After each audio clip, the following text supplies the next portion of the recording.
Like so many prehistoric cairns, Raikrun was first brought to notice during its destruction about 1830 AD. Gravel was being removed from the bank when a burial kist came to light.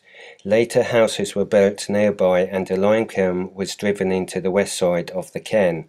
By 1817 it had been almost completely removed, but a few things of unusual interest remain. Raikrun was excavated in 1817 and again in 1936. Most of the structure of the cairn had been robbed. Its curb survived only along a short stretch of the eastern side.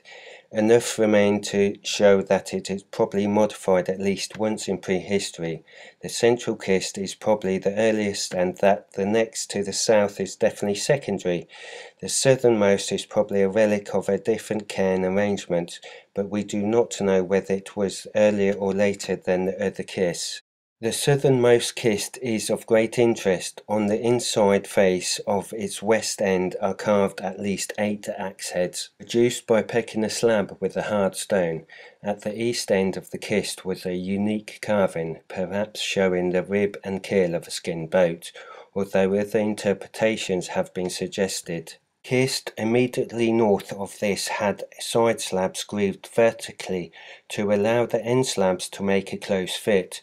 The end slabs were robbed out to build a lime kiln. The cairn was built around 2000 BC by local people.